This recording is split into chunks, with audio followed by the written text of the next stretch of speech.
Ladies and gentlemen, this is the Bama Standard. Thank you to our sponsors, Michael Petyak of Oakmont Financial Partners, member of Advisory Board Services Network, LLC, and Workspace Solutions. I'm your host, Justin Riley. With me, as always, is an all-SEC linebacker, Marvin Constant, senior analyst of Touchdown Alabama Magazine, Mr. Stephen M. Smith. And whenever our other co-hosts get here, we'll let them in. But glad to have you on, guys, ahead of one of the most heavily anticipated matchups of the later Steve, part of our year. why are you showing us your hand, Steve? Are you trying to tell us you're not doing what everyone thinks you normally do? I'm just pumping up the crowd. That's what I'm doing. Okay. Last time you had a bottle of lotion and a tub of Vaseline over there.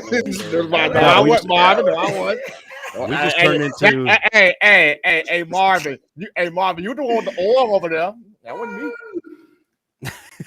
Anyway, guys, Fadarian Mathis says. Go to the bathroom. Hold on, he ain't that guy that goes to the bathroom and have his eyes below the waist, right? In the shower. Is that what you're saying? Eyes up, man. Keep your eyes up, Steve. Oh my God, my eyes up. My eyes up all the time. Got 4 of them. That's where they up. Before we get too out of hand, Stephen M. Smith, you're one of the best guys on the mic, one of the best hype men in the game. What I want you to do is give a proper introduction to our guest tonight. All I gotta say is this, and I'm gonna give my best Keith Jackson impersonation right here. Oh, and they throw the ball to Lamar Thomas. Lamar Thomas on his way. Lamar Thomas on his way, and George Teague is caught up with him. Teague's got the ball, and they tackle Teague back at the 12. George Teague, one of the greatest free safeties of all time. At the University of Alabama, I had to give my best Keith Jackson impersonation for that. George Teague. Oh, yeah. What's going on, man? Glad to have you here. Yeah, man. I was close, Keith. I was close. Depends on who you're asking.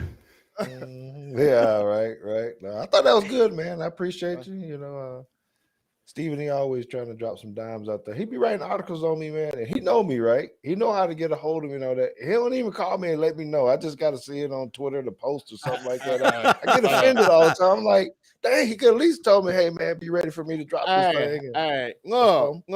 Look. Hey, got to keep people on my toes sometimes. So basically, he's relegated you to general spectator whenever he writes an article about you. Yeah, man, that's not cool, man. That ain't cool. Steve, you're going to have to bump up his status, man. Hey, I'm going to have to. Before we go too far, I just want to say happy Thanksgiving to everybody. I won't be available next week, so happy Thanksgiving in advance.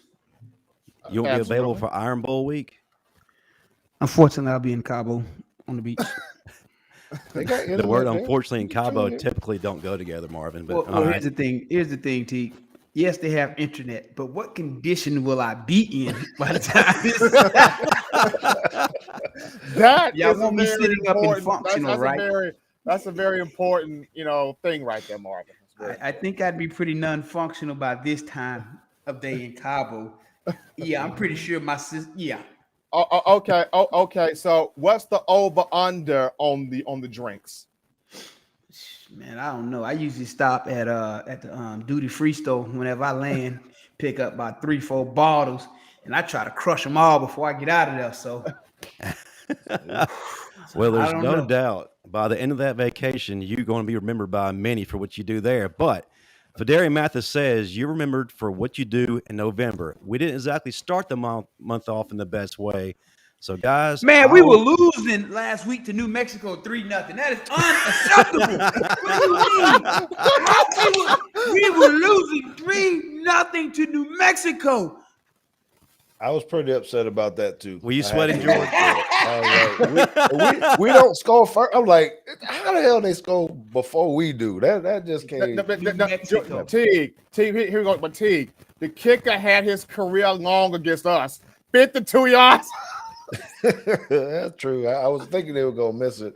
Hey man, I see you guys got your people rolling in too, man. I just want to say hello to everybody. Happy Thanksgiving, all that kind of stuff, just in case they don't invite me back on. The standard is to invite me like on once a year or whatever. I don't understand all this stuff. So whatever. Why for whatever reason you want Langham and Lassick and all them guys on here talking all this noise about me and all this kind of stuff. You don't give me the opportunity to defend myself. So I'm gonna have to do that. Actually, sir, I've sent several messages on various programs asking you to come back on, and I guess I haven't made it in the inner circle in a while, so I didn't get any responses.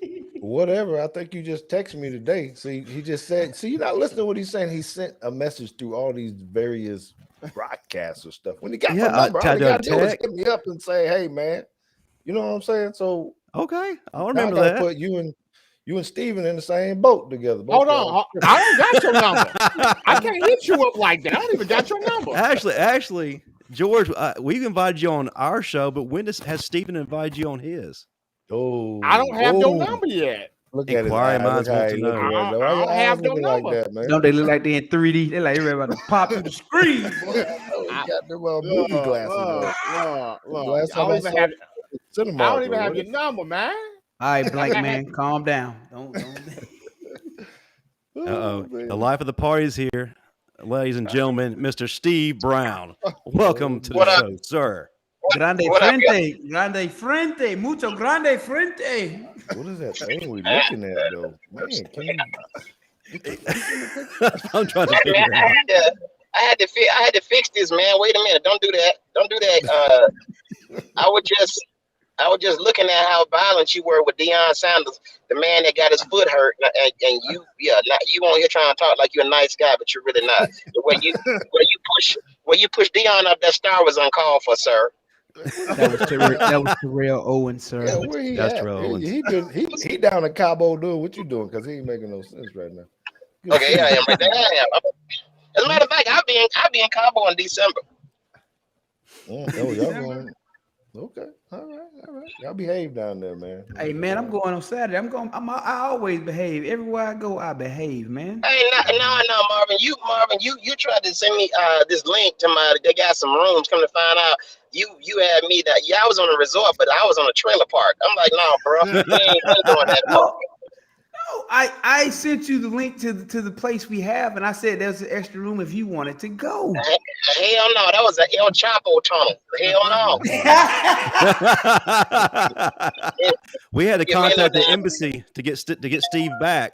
So I don't know what we're going to do about that, man. So the place we rented is like a 12,000 square foot mansion. That's why I said we have some extra room if you wanted to go. Hell no, you ain't gonna get me mixed up with no damn drug cartel. Hell no. And that house is dope, man. We're gonna have I know. Yeah, and that's what's in the basement. Dope. Hell no. Man, listen, we just rented the place. We ain't gonna be up to no foolery. We just all y'all like skinny brothers gonna be in the same place, man. Hold on, Tig. You got a light skin. You got a light skin too, brother. Wait a minute.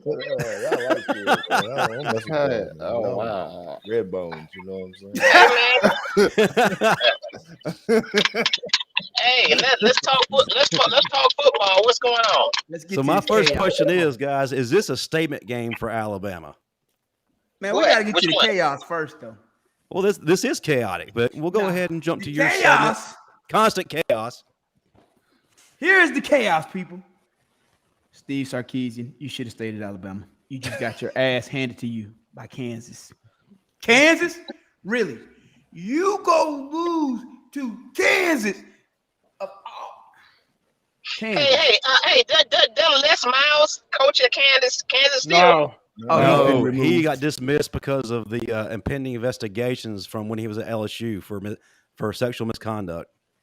Oh, wow. To Kansas. Kansas is the worst school on the planet, bro. They one step above UMass and UConn.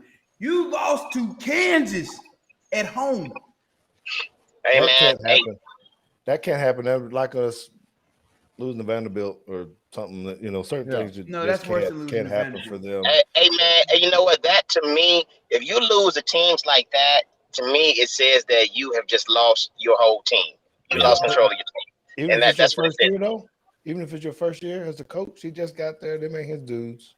But man, I almost won $7,000 behind that game because I took Kansas. That's why you mad. Oh, so no. The thing is, there's always. So, the thing is with that, you got to understand when a new coach is coming in and he's coming into a toxic situation. To me, and y'all can correct me if I'm wrong, but he has this first year, he has to use that first year, weeding out all of the cancers and all that other stuff before he can clean his team up, clean his locker room up. You know what I'm saying? Because some of those are going to be left behind, and you got to dig that cancer out and then start, from the bottom to the top.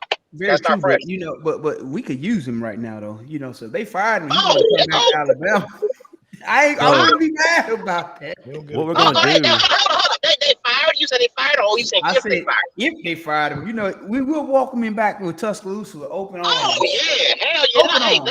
If they fired him, we'll go get him. I'll go get him. Steve, nobody wants to ride on a Greyhound with you. No, bro. I got you gonna take the Greyhound all the way to Austin. We're gonna start a GoFundMe account to get him back here. Now hold on, wait a minute. Now let's do this. All right, so now it seems to me that the team played pretty decent. The defense played pretty all right, but let me say this: losing to New Mexico 3-0. Hold up, that was a subpar high school team, but. Right. The thing is, it did give our defense a chance to, work on things to try to gel. Now, what's going to be the telltale sign? Listen to what I'm saying. What's going to be the telltale sign is when we play Arkansas. That's what's going to tell you where we really are. That's the measuring stick. But, yeah, I mean, right. So honestly, I feel like we'll be fine playing Arkansas. I don't think Arkansas will beat us, but I think they'll give us enough work to where we'll know we played the game. I'm not saying that we're gonna go in there and dominate Arkansas by no means. That's not what I'm saying. But what I'm looking forward to it. Oh, I mean, I'm gonna have to watch the highlights because I'll be on my flight while it's playing. I don't know how I feel about that, but at the end of the day, I feel like Arkansas will give us enough challenge, for us to say, okay, have we really improved or have we not improved? That's what I'm looking for. Hey, Marvin, I'm already seeing the future right now. You'll be off your flight by the time the game starts. Also, not only that, Marvin, if you flew Delta instead of Spirit Airline, you can watch the game. He ain't even on Spirit. George, what were you going to say about the game before Marvin interrupted you? I'm trying to tell you about it. So look, this last game, I was a little upset. No, I was a lot upset when they scored first, just like Marvin was. Because first of all, when they walked out there and I saw them JV uniforms that New Mexico State had on, I was like, there ain't no way. I was like, what is this, man? We just gave these people $2 million. Buy these boys some uniforms or something, right? So what you're saying is that uniforms look like they're sponsored by the Bama Standard. Wait a minute. That's not what I said, but yeah, now that you brought that Wait a minute. I was like, what is this, ladies and gentlemen, I want y'all to get a good long look at Marvin Collins because he's not going to be a part of the Bama Standard any longer. So just we're holding auditions. By the way, did y'all happen to notice? Did y'all see the picture of the quarterback? Looked like the Geico caveman. Man, he was built bad. He was slow. He was 40. He was about 40. He about 40. But real talk. I honestly, man, y'all may not see it, but it's too late in the season to be busting coverages on the back end. Teague, you can kind of touch on that, man, because you're the expert at it. Well, I was just getting ready to hit on that because right out the chute, New Mexico was already hitting us on the pass, intermediate passes. Like we're running flood routes, the tier routes, whatever guys you want to call it, 3-level different routes, right? If we can't figure out how to play high to low, let them check it down to the flat and go ahead and make the tackle. And we started off bad like that, right? And so that does concern me going into this because as the level of competition goes up, all that stuff's on tape all year long. We ain't fixed it yet. I thought we was going to fix it during the bye week or something. Yeah, you know what? We came out of the bye week even worse to me. We came out of the bye week even worse, like Pete Golden got, did a walkthrough drill and say, you know what, guys, I got an idea. Let's fuck it up even more. That's what. Well, you bring up a very good point, George. We're 10 games in, and the problems that are typically removed in games 3, 4, and 5 still exist. So my question is, this late in the game, as a former player, as a coach now, what in the world can you see that maybe we're not seeing? Pete sucks. It's across. It's not just one specific area, though, Marvin. It's offense, defense. Special teams. It's a conglomerate. It's not just one area. Now, obviously, I don't know this because I'm not sitting in there, but I do know as coaches and as players, you gotta self-analyze. You're always critiquing. What do we keep getting beat on? And that's what our coaches are supposed to be doing, to be able to say, hey, how do we address this and how do we fix this? Even, I know maybe there's philosophy that we want to stick to and all that, but we got to adjust when we're coming into this and we're trying to make this run. And I just haven't seen those critical adjustments to be able to say, you know what? I don't know if Saban got to come in or whoever got to come in and just say, hey, scratch that shit. We're not doing it that way anymore. We got to do it this way, at least for now, and let's work on it behind the scenes and maybe have it ready for the SEC championship game or the national championship game or whatever it is, playoffs. So I don't feel like we've been getting that done. That's just me, just because it shouldn't be that most of the stuff that we're busting recently is not necessarily that hard to defend. Exactly. Now hold on. Now, Teague, I got a route. question for you. Yep. Being a former player, I'm pretty sure you watch games like I watch games. When I watch a game, I watch it like I'm watching the end zone copy. I ain't with this fan crap from the sideline. I like to see the end zone shot. And one of the things to me that I noticed, if you look from the first quarter, second quarter to the second half, we are terrible. We don't make any in-game adjustments. Yeah, you're right. And I'm just a little bit worried about you too, talking about you want to watch things from the end or from the back end or something like that. I don't know. That didn't sound right. I was thinking the same thing. That didn't sound right. Now, Emmitt Smith done blessed you with that touch of great kit, and you want to come after me over here. I'm just saying. Hey. So listen. Now, to me, man, and I'm. This is a bold statement, and I know we shouldn't skip games, but I really believe. No, I really believe, man, and Marvin, you probably gonna go off on me, but I still believe. I really believe we're gonna beat Georgia. I don't know what. I believe. I believe that, bro. Time out. I will say this: if anybody's built to beat Georgia, we're built to beat Georgia off one simple fact. We will be able to stop their offense. So that'll be a scoring game. It'll be a very low scoring. I'm going to take the under on that game. I can tell you that right now. Even with Pete coaching, because I think that the players will under 40 to the challenge in that game. But here lies the issue, Steve. You look at the next 2 to potentially 3 to 4 to 5 weeks. Every week starting this Saturday, it is going to get more and more difficult. From Arkansas to Auburn, and if we make it past that, to Georgia, it doesn't get any easier from here. You're in the point in the season now where there's no room for error. You're right. You're right. None. Okay, and one more thing. It also depends on which Bill O'Brien shows up. Steven, let me tell you something, man. You made me proud. I went and cried when I saw your interview about how you went in on him. Oh my God, that was look. His glasses was fall, one lens popped out. He was going in. I'm like Marvin. I called you, but I'm like, man, it was crazy. But yeah, that if which it depends on which Bill O'Brien shows up, and if the defensive coordinator does a halfway decent job. If he does it, go ahead. It's not just Bill O'Brien though. What about Doug Marrone and his offensive line? That's the biggest question mark. While we have the offense to seemingly beat Georgia, it's null and void if that offensive line can't provide the protection and not be an accessory to murder again like they were in LSU. Let me tell you. I saw something else too. Go ahead, Marvin. I'm sorry. I gotta say this. Go ahead, man. The one thing, if we make to that SEC championship to play Georgia, that is the one area that concerns me most, because if you notice, Georgia is 8 to 10 defensive linemen deep, and they rotate them religiously. They keep them boys fresh the whole game. So it does not. One group comes out, you can't say, "Oh, this is backups here." Oh, hell no. No. Them 8 to 10 that they putting out there. I don't agree with it. I'm not saying the second group is better than the first group, but I'm saying that. Man, listen, their second D-line is nice as well. Marvin, let me say this, though. This is where you're wrong. Now, I specifically watched the D-line when they played Tennessee. Them boys, number 99 and number 95, or what number 96? 96. Guess what they did the whole game? they were gassed. Every other play, they would hit a knee, and stop the clock. The number 9, they kept 99, they kept him out of the game most of the second and third and fourth quarter. Now, he was on the knee. Look, they were gassed, bro. So the thing is, with the type of Alabama hold on, let me finish. If 99 is actually injured though. That's the part they didn't want to tell y'all. 99 is injured. No, he ain't injured like that for him to keep taking a knee. And then why was the other? They had like 2 or 3 defensive linemen taking knees, bro.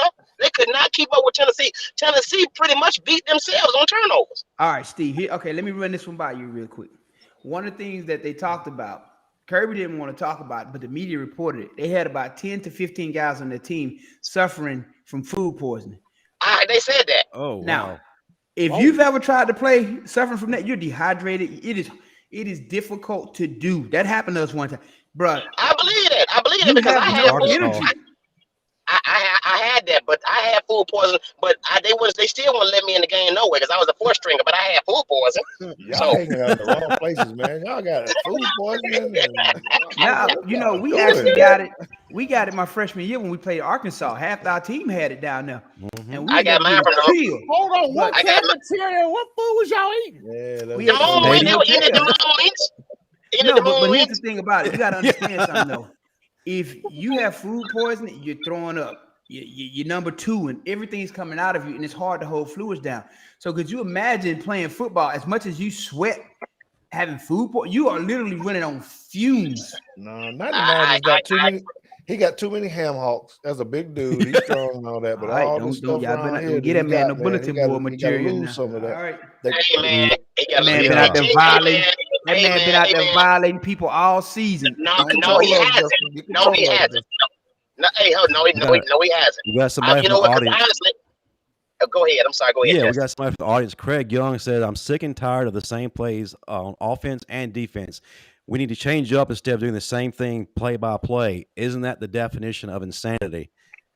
Well, we need to hit a few of the same.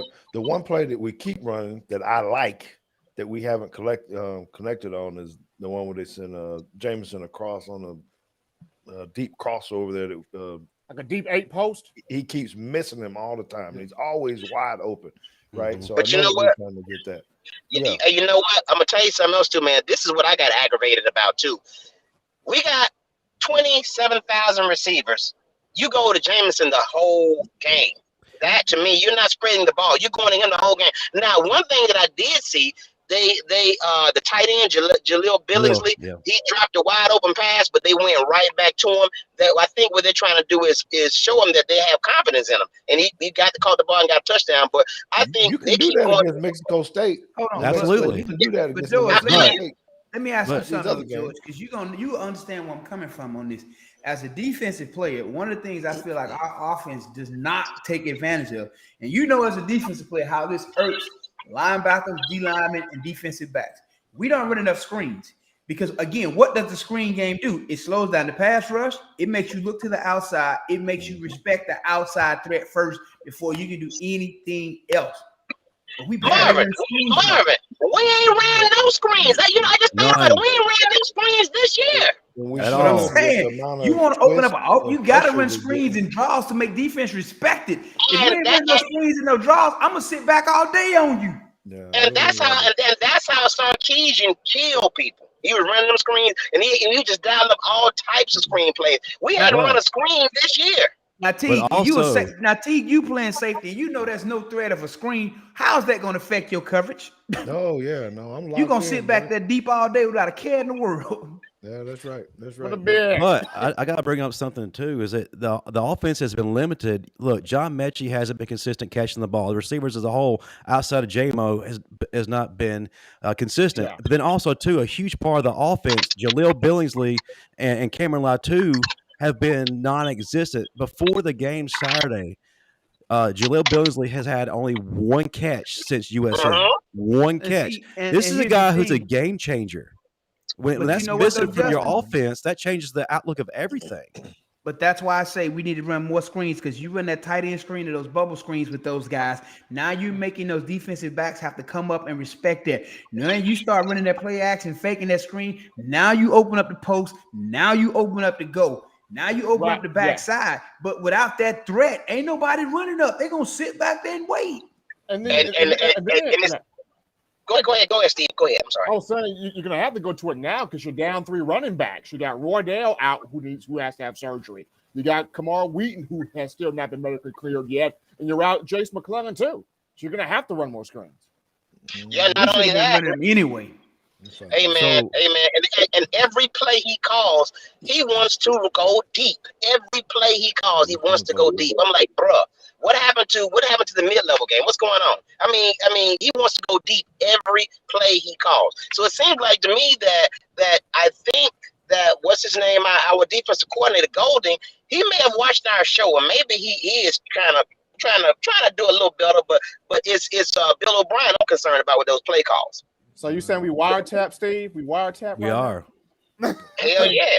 We did a good job running the RPOs this past game. I thought that was pretty good that they at least tried to show more of that, getting the ball out quick to those guys. You can do that with tight ends and other things as well. Just you got to do something. But if you don't make those DBs and those linebackers respect that threat and come and step up, they're going to sit back there and wait on everything you do.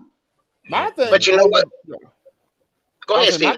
My thing, going back to what Justin was mentioning, is Doug Marrone in the offensive line, because you got one guy that you know what he's going to do, and that's Evan Neal at left tackle. Who are the other 4 guys? Now, I like what Tommy Brown was able to give you a little bit at that guard spot. He looked pretty good, but you got Dalcourt coming back and Javion Cohen coming back. Which is the best 4 combination of guys to put with Evan Neal? Because you know what 73 going to do. Hey, that right tackle, he's very suspect, bro. Very suspect. That's Damian George. To ask you about the secondary, all season there really has not been a set secondary. How much does that affect the flow of things, and especially for someone like Kyle Moore, who really has been limited this year because I just don't feel like he has the guys around him that he did last year. But then too, there really is no set lineup.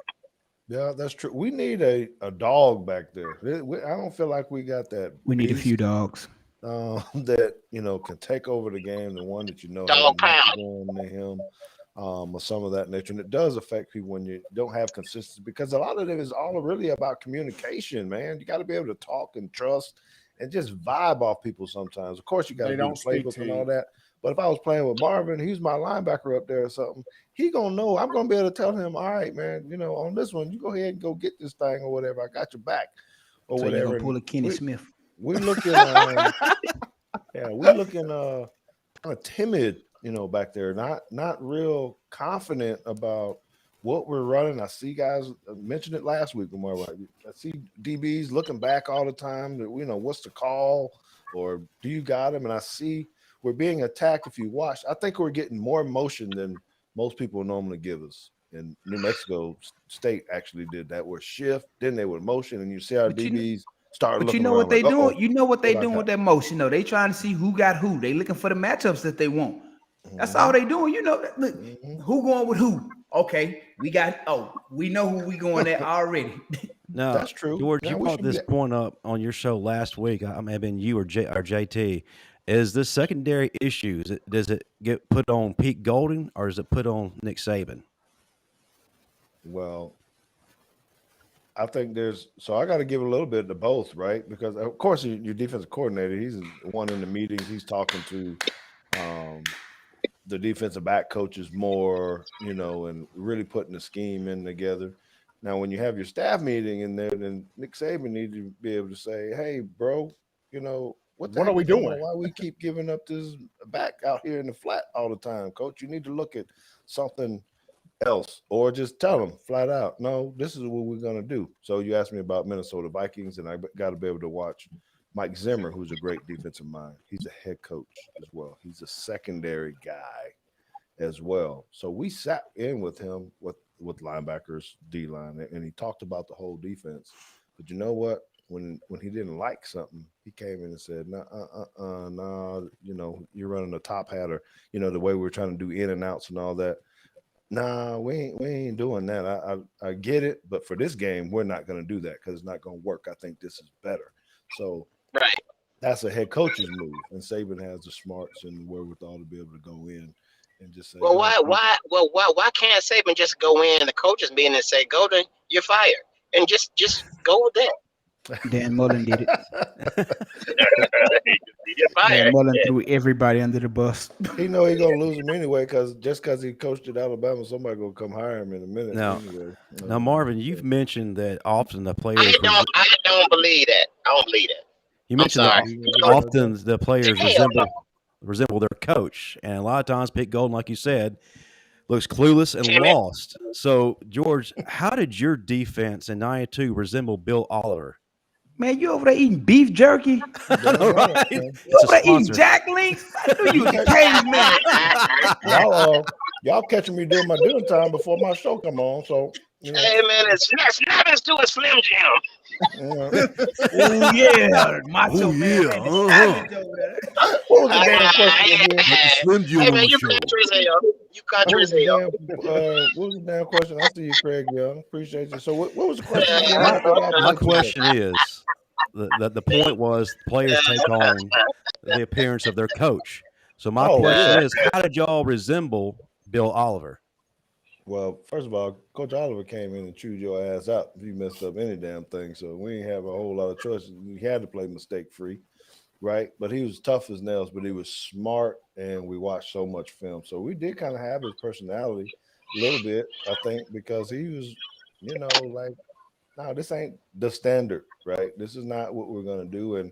But he was able to actually talk to us and be able to say, okay, well, what's confusing you about it? And do we need to adjust? So that was a little bit different, as well. So he's hard-nosed, but when you got me and Langham and Shade, again, we had some knuckleheads in there, and we had some smart guys, and a good mixture of it where we could figure out things. Come on, man. We had Willie Gaston, and some other people there that we had to tell every damn thing what to do, right? And we played some complex stuff too, but I don't know that they're gelling all the way. I don't know who said it earlier. You know what, Teague. You know what, Teague. Personally, I don't even think them guys even hang out. Well, and that's what happened when you take away the damn door. And you go back to old days and just let football guys be in there. Yeah, they tear up shit. They're gonna be more drinking than you that's need the to price have of and all winning, that kind of baby. stuff. That is the price of success. It is, because you can't put them up in no apartments and just figure out that they're gonna automatically hang out together. T, what's a few doors and a few windows and a few holes? Little drywall work for championship, baby. That's a small price to pay. Well, I didn't like the fireworks going off in the shower though. There goes now. Oh man, bottle rockets in the shower and that kind of stuff. I didn't like that part. I got Terry Jones Jr., Mariko Porters like that. I lit off a whole box of them in there. Them boys taking cover. So you were that guy, huh? You were that guy. He was that guy. Yeah, it's always linebackers, man. I told you that all they want to do. So linebackers, they just want to play. They just want to hit stuff. But Marvin always try to pretend like he all intellectual and try to pretend he on all this data and reading books and all that. He ain't doing shit. As soon as he banging his head on the damn wall. That's gonna be a clip I bring out and post. They ain't doing nothing. But you bring up a very good point, George, is that y'all had relationships on and off the field, but not just you guys. There also was a relationship between the player and the coach. Yeah, the coach was able to relate to the players, and I feel like both those aspects are missing from today. Hold on, but before you answer that, I got to tell you something. We had Derek Lassick on, and he said him and Jay Barker carried y'all asses in '92. And that's how I know you definitely don't believe that shit, because all you got to do is Justin, am I lying? Am I lying, Justin? He's not lying. I saw got the clips. I saw y'all trying to tease me, trying to make me fire off on my boy like that or whatnot. Carried you guys. They said they carried the defense. Man, that who started win on D, count on me? That's because our offense was terrible, man. We had to win the damn thing on defense. We just had to. We were scoring more than the damn offense. As long as we scored first, we knew we had a chance to win the game. Because then I'm just saying what Derek said. I didn't say it. Derek said he know. Go look at the score when we win it. All we needed was a touchdown. If we got lucky, got a field goal, we might win the doggone thing. So I ain't worried about Lassick and all that. We helped him be able to celebrate when he get in the end zone and do his, shit. What's the name of the show? comic Sanford and Steve Son, the Sanford and Son. Yeah, he's doing the damn thing. The fake heart attack. The fake heart attack. Yeah, so he got to have his little time when they scored that one time. It was really more they was shocked that they scored a touchdown. It wasn't really that he was happy to be in the end zone. Oh, that's what it was. Marvin, see you what you doing? You causing constant chaos among the players. That's what Absolutely, that's it. I'm just saying what Derek said, man. I'm just relaying the message. Steve, you need to do one of your cereal book stories and shoot one of them things at Lassick when he fall down and damn hit one of them just for the hell of it. That would be fun.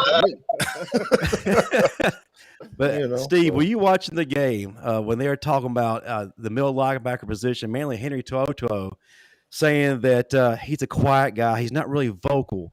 Are you serious? That's the problem. To be a middle linebacker, you have to be crazy as hell. Yeah. Look at Marvin. Look at Marvin. Look at Ruben Foster. Yeah, I was the loudest person. I was the loudest person on the field, clearly, hands down. Everybody who I played with, they'll tell you that. I always had something to say about something. I was laughing, talking shit the whole time in practice, game, looking for anybody to go knock out. I just don't see. I still don't. I mean, To'oTo'o, he is. Hold on, but Steve, let me ask you something. Hold on, Steve. Hold on, Steve. He's a C+ player. Steve, hold on. We just said that players are a reflection of their coach. Pete Golden don't even like he know how to curse. So what do you expect from the players? Hey man, let me tell you something. Yeah. This is what this Marvin. I know this had to eat you alive. To'oTo'o had a wide open sack on the quarterback and went and laid him down. Man, let me tell you something. If a real middle linebacker had hit that quarterback and he hit him blindside, that dude would be out of the game for a couple of plays. Think about it. Think about how Cornelius Bennett hit people and people like, man, come on, man. I mean, he hit this dude. He had a wide open hit on him. Hit him, and the quarterback popped up like, oh, okay, that's it. But you a middle linebacker. You a middle linebacker. You didn't see him on the way down. He slipped him a pillow and a blanket, Steve. Hey, man, he literally pushed him down and laid on top of him. He didn't drive him. He didn't do anything. He just pushed. I mean, it was off. I'm like, dude, man, this is your defining moment to show the world that you a killer and you did what you did. I know y'all saw that sack. Yeah, I want to tell Marvin this. So Marvin, Pete Golden nominated for the Broyles Award. What? Pete Golden nominated for the Broyles Award. To do what? To polish it? To clean it up for whoever receiving it? Hey, Steven, don't tell him that. That's just like telling Lil Boosie, Lil Nas X won vice president. Don't do that. I just don't see it. He cannot be nominated for this award. I know you playing right now. He is. On what merit? On what grounds? How? Here's the deal. Go ask Frank and Barbara Broyles. They'll tell you. He owns it. If you look at the stats. Here's the thing about it, Steve. If he's nominated for that award, I will never watch another college football award show ever again, because that tells me right now that the college football awards are horse shit. He owned it now. He just a hater. If he is a finalist for the Broyles Award, I will never watch another college football award show ever again. He's not a finalist yet. He's just been nominated. He made the ballot. He nominated. Okay, but let me say this. Based on numbers, I don't know. I don't see it, but Georgia and Alabama, I think they're in the top 5 in defense category. They are, but it's kind of misleading. It's judged on today's standards, where the offenses are running the show. It's not based on what we are used to in the past, where like Georgia is right now. They're holding people to 6 points a game. So you tell me that Alabama can't do that? Georgia, I want to hear your position on this. Kind of the debate that we had on Teague's Take last week on actually how do you quantify who you're playing, how good they are, and what they do. Now Georgia has been balling. I mean, the things that they're doing, it does make me think of our team back in the day. I mean, they're relentless, they're cocky, they're whatever. It's like they're upset if you score a touchdown. When Tennessee scored that first touchdown, it's prideful for them. Yeah, they're like, oh, okay, that's it. You get a field goal, you get a touchdown, we got to shut this shit down. So they talking over there on the sideline saying, man, we got to pick this up, right? I don't feel like we got that and I know, I don't think, and I know, I don't think, and I know, I don't think, and I know, I don't think, and I know, I don't think. What the hell? T got a remix going on over there. DJ drop the beat. TJ got a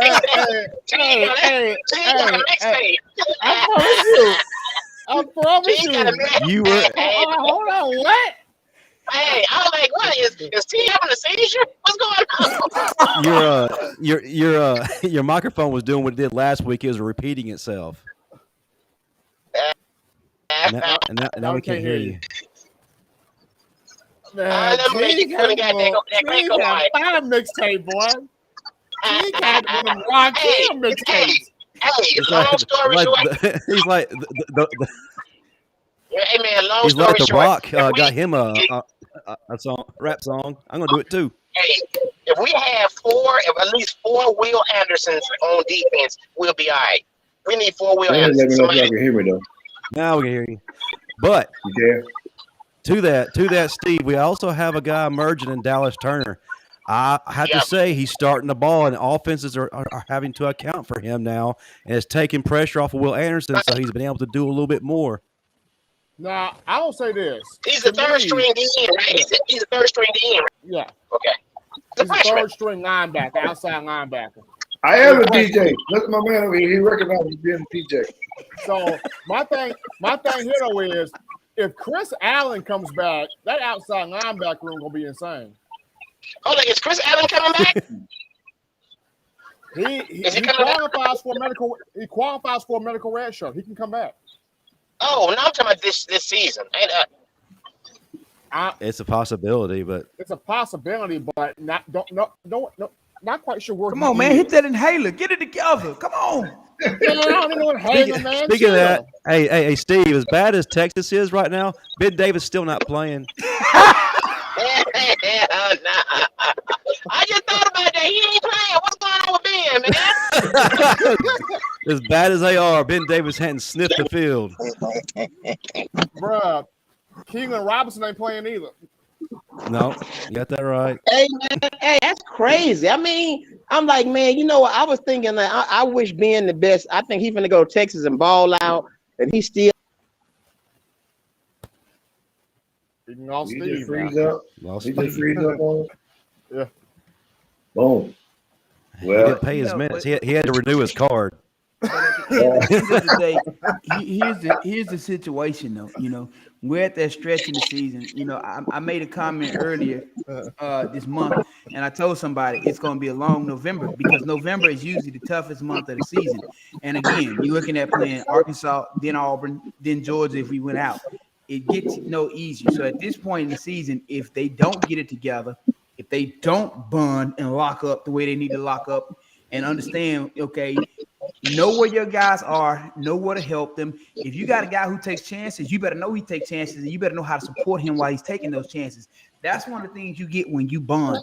It's like, okay, I know Kenny finna go do this. Even though I don't want Kenny to do this, I know Kenny gonna do this.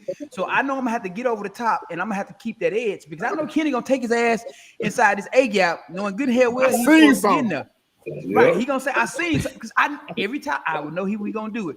You know, I wouldn't if Salim going when he's supposed to have flat, but he ended up blitzing. I knew he was gonna do it, depending upon the looks. I would have to cover the flat for him. It's all a matter of knowing the guys you play with and how to support them. And Right. they knew when I was gonna play run heavy. If I have, he going this play. They knew I'm finna go knock something out. So if I got get my third for me. But that's all a part of bonding. I don't know if they got that though. You ain't never been in no third, so quit lying about that. I don't know what you're talking about third. You might have had the flat or the hook or something like that. You ain't had no third. Hell no, I ain't had no damn third. Yeah. Marvin, I had wheels. I don't know what you talking about. Marvin, you was 250 plus. How you gonna get the third? Yeah, he had no third. That's right. That maybe they wrote that in the book, make him feel like he was an athlete for real. Oh, you got the third. Hey, I'm gonna tell you something else. I'm gonna tell you something else I saw Bama do. I think it was last year. And Tennessee coordinator, apparently he ain't too good either because they were man to man, I think, in this defensive coverage. And I think the running back went out and became a wide receiver, they ended up in empty. And instead of the safety adjusting to him, they sent a middle linebacker out and they beat him. And I'm like, come on, man, why? So this to me was a communication problem because you got to that ain't a communication problem. That actually happens a lot.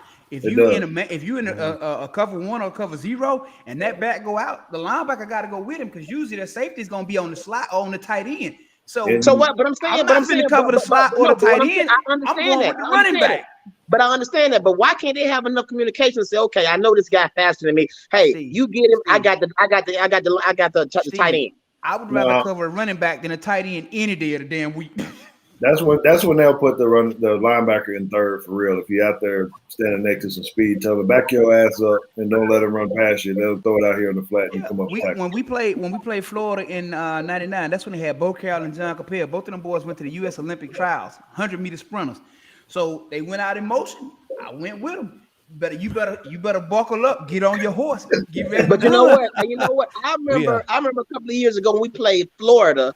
We played Florida, and Lane Kiffin was the OC, and that was the first play he called of the game, and went to Kenyon Drake, and it was a touchdown.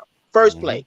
Because you got to understand something. It is a matchup nightmare to put a linebacker on a running back with that much field. Because 9 times out of 10, most linebackers, they hard pressed to cover somebody like Drake, because Drake is actually fast too, and he can run routes. Oh, very fast. Most running backs don't run good routes. That was Blake Sims' best game too. Yeah, but you gotta understand something. Teague, am I lying? Most running backs run horrible routes. No, they're terrible, man. They're terrible. So it's easy to cover them. But when you get a running back who can run precision routes, like Kenyon Drake or Najee Harris, some of these other backs, now you got numbers on your side. But just the average everyday running back, I go cover him any day of the week. I know his route gonna be trash. Yeah, but y'all don't want to be out there anyway. You built to be in the box. You want to play the run. You want to play. But I would rather be out there than on the slot or on that damn tight end. That tight end gonna run it. He gonna run his route crisp, and you gonna be on Sports Center getting embarrassed. Hey, before I turn it over to Stephen and Smith to hype us up for the Arkansas game, Craig Young wants to know, what do you guys think about Will Anderson and the Heisman? I feel like it needs to be talked more about. I'm with it. He's going to say, we like it, but is that really going to happen, though, fellas? For real, as good as he is, probably not. It's never happened. What is look? He would probably have to return 2 fumbles for touchdowns and get a pick 6. Who was the last defensive player? Who was the last defensive player to win the Heisman? Charles Woodson. DB. Right, 97. Charles Woodson. That's how long he's been. Charles Woodson. When the last defensive player that was nominated for the Heisman, wasn't that Chase Young? If you look at the numbers too, Will Anderson is already way ahead of him. Man, they just throw them nominations out there to make them feel good. They got no chance at winning the Heisman. Hold on, but Justin, no, hold on now, because think about this. Chase Young was nominated, and right now, Will Anderson's numbers are better than his already. Better. He gotta have to score a touchdown though. He gotta have an interception. He gotta listen. The Heisman is an offensive players award. Okay, well, who's leading right now? Bryce Young still? Yes, he's still the leader right now. Especially across all the betting sites, he's leading. So can you see him all right now? You looking at look at it. Hey man, I got another bold prediction. I got another bold prediction. I don't know what's been going on with the kid Trey, the running back. That he said he was gonna come in and do this Heisman job and all that, but he's been hurt so far. I think now he's got a shot not to win the Heisman, but to do really well. He's been talking all this. He got the opportunity to do his thing now. My question is, will Bill O'Brien let him get the touches so we can find out? Nope. I don't think so. It's hard to get him touches when my man B. Rob was putting it down like he is. Well, and we still got to do better in our run game. We still got that's the up front, the lineman. We got to do better. Doug Marone, that's on you, bro. Yes, I feel like we hadn't really excelled as much as we could there up front. I'm gonna say this, Kyle Flood is starting to get the picture. Why did I leave for Texas again? Kyle Flood is starting to see that. Well, here's the thing. In the past, we've been used to Alabama's offensive line mauling people. There has been no mauling this year. You know what? But you got to understand why. But look, How could they maul somebody when they're always in pass pro, but they're never running the ball? And think about it. Offensive line love it. I think we had a guest on the show that said it himself. Offensive line love it when it's time to run the ball. They get to Justin attack Britt people. did. They're sitting there on getting attacked all the time because they're always in pass pro. So they getting attacked. So when you gonna start running downhill? And that was the biggest thing in the Florida game. We could have ran them out of the stadium. But what do you want to do? You want to pass 80% of the time and run the ball 10% of the time, and the other 10 you just fucking up. You don't know what's going on. I'm glad you got your math right because I thought you was about to mess that up real good. No, I was getting nervous. T, you did go to Steelman College, T. Hey, I don't appreciate that. I don't appreciate I'm on the back of some non-later paper. Hey, y'all get that right. My boy went to DeVry. Wait, hold on, wait a minute. They say you got your diploma with a hot fish plate and some Kool-Aid. Marvin, hold up. Did Steven just joke on me? He did. Yeah, he took a shot at you. But yo, while he was doing the math, he was checking it against what he saw in his glasses. It was saying loading on one side. Hey, T, he couldn't wait to get on there. Like, oh, what now? Wait. Yeah. Hey, you know what? Hey, if I hadn't said that other 10% he gonna mess up, you would have been all over my ass the rest of the you've been roasted. I thought you was gonna pull out an abacus. I was going to see you start sliding them stones over. Well, Stephen M. Smith, man, if you would get us ready for Arkansas, tell us what you're seeing, what we need to know, and how do we beat the Hogs? What is he saying? This number one. Everything. So we gotta get these 4 offensive linemen next to kneeling line because Arkansas got some linebackers. I mean, Bumper Poole is no joke. Yes. Hayden Henry is no joke. Those are 2 of the physical, hard-hitting guys in this conference. And Bumper Poole is dirty. He's a dirty player. Last year, I think he was the one who was trying to. He was trying to twist Naj. Was it Naj's ankle or was it? It was Devontae. It was Najee. It was Najee. Yeah. It was Najee. And Najee. Yeah. So and then they got a guy in the secondary. I think his last name was Adams. He's got 4 picks back there. So this is a team that's coming in with a boatload of confidence with an athletic quarterback. KJ Jefferson's something serious. So you got to keep an eye on him too. He's a big dude too. He's a big target. He's a big dude, and Traylon Burks is a talented wide receiver. So they come in here thinking, hey, we 7-3. You know, we coming in here with a lot of fire, a lot of swag on us. But I'm gotta be ready for that. Okay, Now, here's one thing real quick. This is what stuck out to me last weekend. The New Mexico coach, what did he say?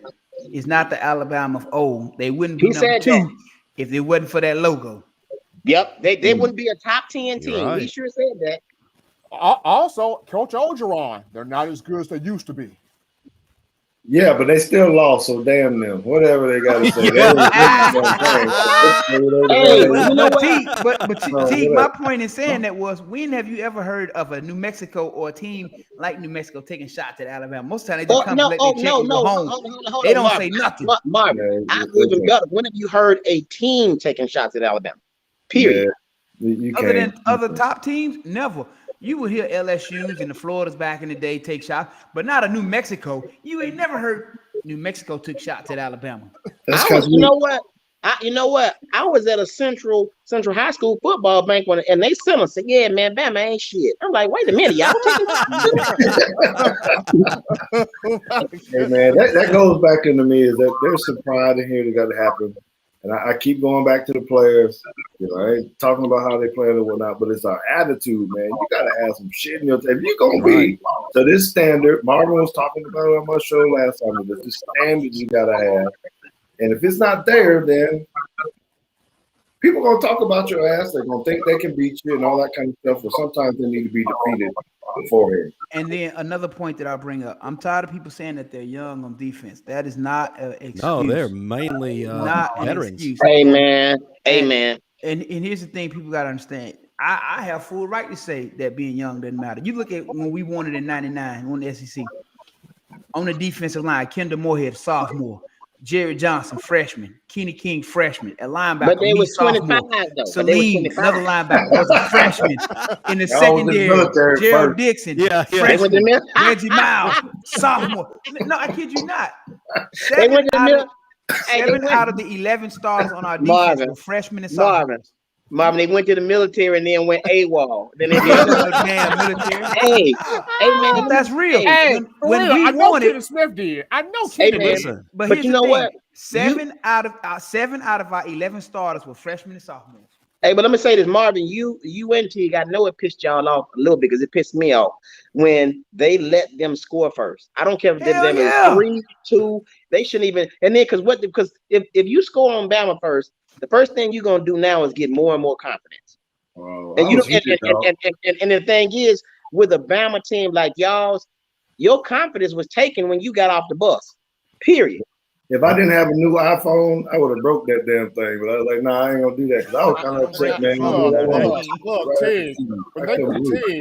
Look, when they crossed midfield, I'm upstairs going, Nick, what you doing? Hey man, but you know what? I must say, number 8, he's starting to come along at linebacker. Number 8, Harris is getting better. I talked to his daddy the other week. He was like, I got. Did his daddy beat him because of what you said? Did he pull a Joe Jackson? Oh yeah, he did. Got him good.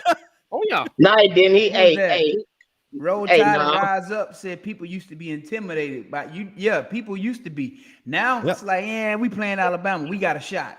Yeah, I like that. Football was real football back when we played. It is a little bit of two-man touch. You guys are trying to save themselves and get that money, but.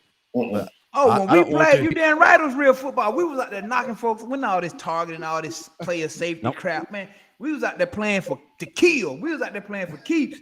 Man, listen, it was not nice. It was not friendly. When you watch games now, very rarely you can hear pass popping. Back then, every play, it sounded like fireworks and thunder going on. Now you don't even hear none of that no more. Hey, man, 9 times out of 10, if you hear some pass popping in today's football game, somebody finna get hit with targeting. Yeah, you're right. That's all. It's off of sound. It's not the actual hit. If it does make a sound, they throw the flag. It's a sound I can be in the next room and I hear bam, boom, and I'm coming like, yep, somebody's gonna get disqualified. Literally, you don't hear pass pop anymore. You don't hear that pop. Wow, you know me, man. I used to love that sound. Hey, Marvin, I don't think pads sound like wow. I don't think they sound like that. Pads don't sound like wow. I don't think that. He had them old wing pads with the wings on them, though. Just because you played with that choo-choo helmet with that one single bar coming down. I don't think so. Why your helmet? You had that helmet with the earmuffs on the side. That's it looked like you played without a mouthpiece, though. Yes, sir. Oh no! Hey, speaking of mouthpieces, Teague, what's your take on that? If you look on the field, please talk about mostly every Bama player does not have their mouthpiece in, and to me, that says to me that they ain't used to contact. Because if you making contact out there like that, for real, first thing going in.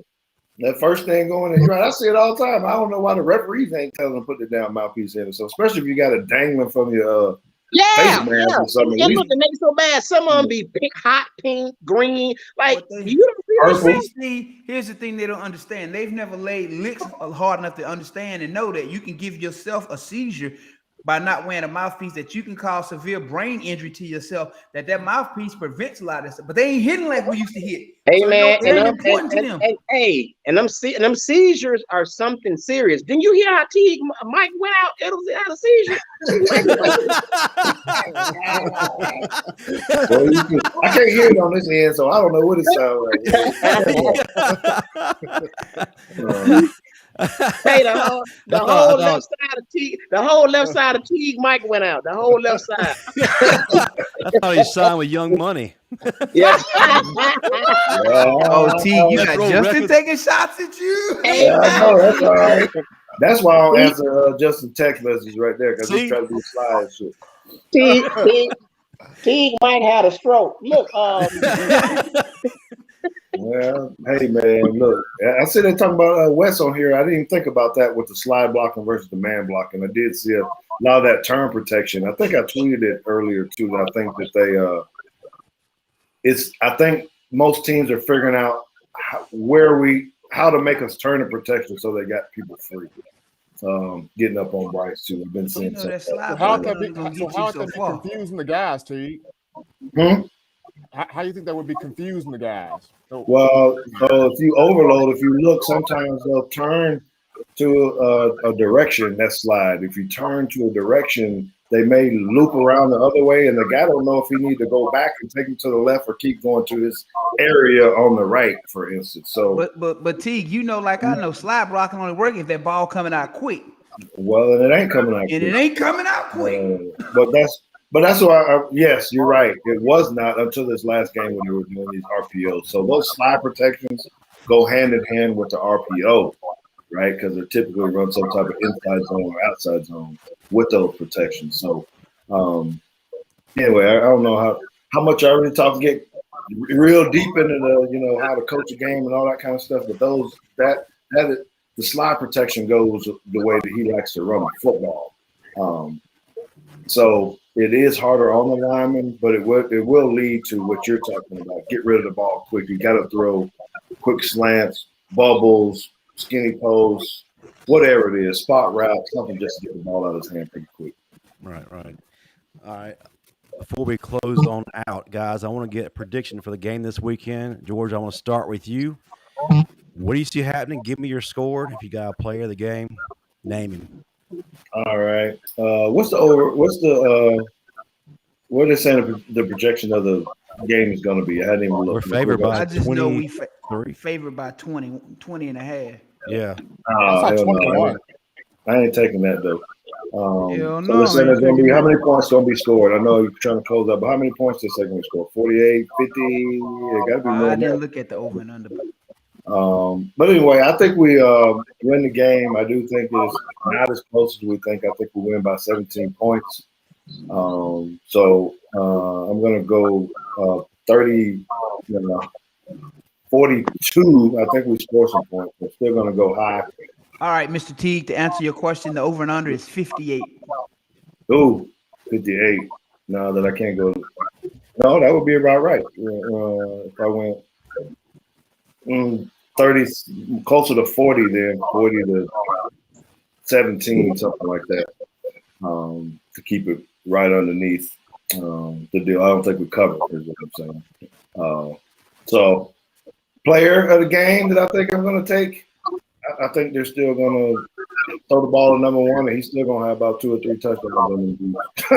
He's gonna be your Jack Link's beef jerky player of the game. Let's go. Stephen M. Smith, give me your prediction and your player of the game.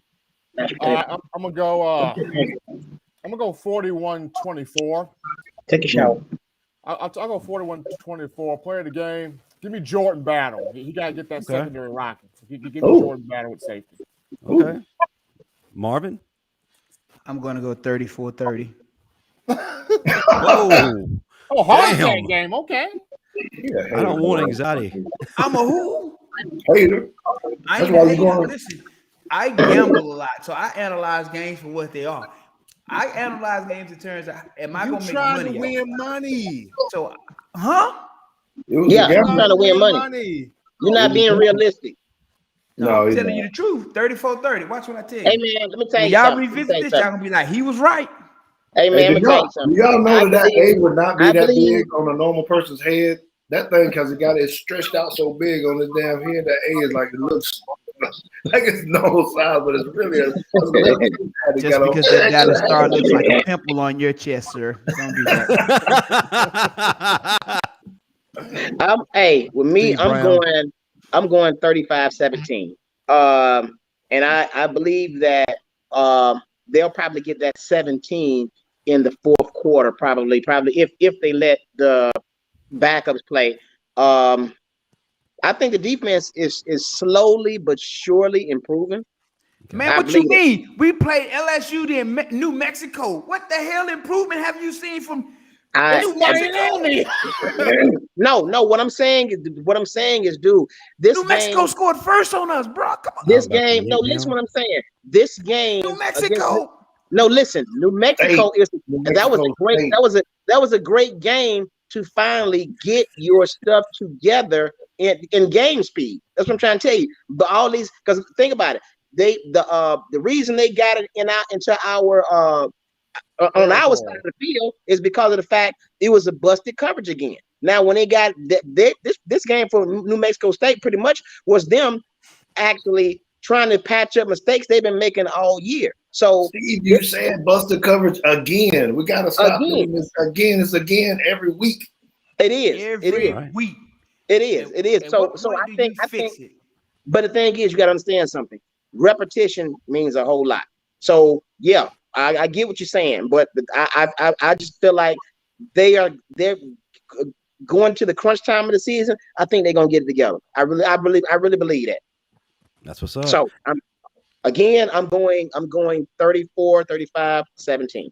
Okay. And the player of the game, if they do the right thing and run the ball like they're supposed to, it's gonna be B-Rob again. Okay. All right. Exactly. All right, Marvin, real quick, man, tell us what's going on with 40 Plus Strong, and also, don't you have a book signing in December? Yeah. You want to catch me? I'll be at Bumper Nest in the River Chase Galleria, December 11th from 12 to 3. You can pull up on me, grab a copy of the book, workout gloves, many other 40 Plus Strong accessories. They'll all be there. Anything you need workout wise, it'll all be there. 40 Plus Strong, baby. Get your guns up. Are you gonna have those Fire Golden t-shirts? Hell yeah. And you can pick up a Fire Pete shirt. They will be there as well.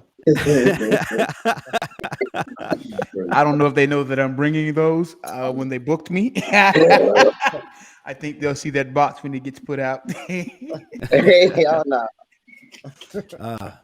Gotta always shout out Cyrus Jones. If you're in the ATL area, you need a Bama Sci-Fi guy to get you a house. His number's on the screen right now. Hit him up. Let him hook you up with a house. Who else can you trust but a Bama Sci-Fi guy? Next week. Hey, Cyrus, I appreciate the house you sold me, but you got me smack dab in the middle of the projects. We got to talk about that. I saw you money. He put you in College Park. Where there are no colleges. At least he didn't say you just in single wide. Yeah, I moved up to a double wide this week, so you can have that if you like. Next week, it's Iron Bowl week. One of our guests is going to be Trent Richardson, and he's going to be bringing a friend to give you a little hint. He's a perfect 10. Anyway, George, if you would, man, tell us what's up with Teague's Take tonight. And first of all, we really appreciate you coming on. Always fun. Always glad to have you. What is that mess I'm hearing? I hear some dog or something going on back there. That's my dog in the background. Don't worry about it. Steve stole that Chihuahua from Taco Bell lad. Hey, look. Yeah, look, so I appreciate it, man. I went down to Mexico to see Trent play, and I brought a dog back.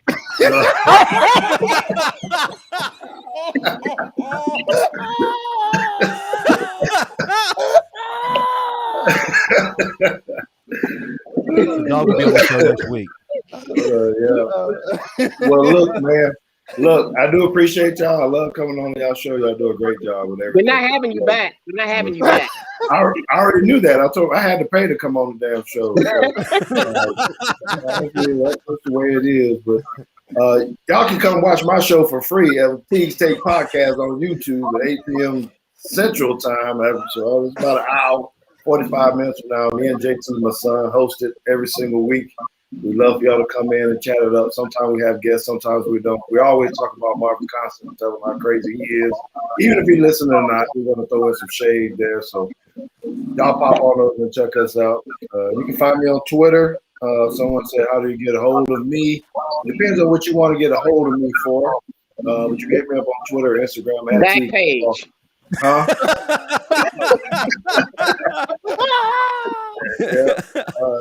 You can get me there, or of course, you can always find me at georgeteague.com. Just go ahead and get that contact. That's what's up. Hey, appreciate you coming on, man. Appreciate it. What's his back page? I appreciate you busters, man. I'll see y'all soon or whatever it is. I ain't getting off first either because I know y'all gonna talk about me. So I ain't. What's his back page, Steve? Silver Hey, Streak man, of I don't know, 31. man. Huh? What is it? Silver Streak of 31.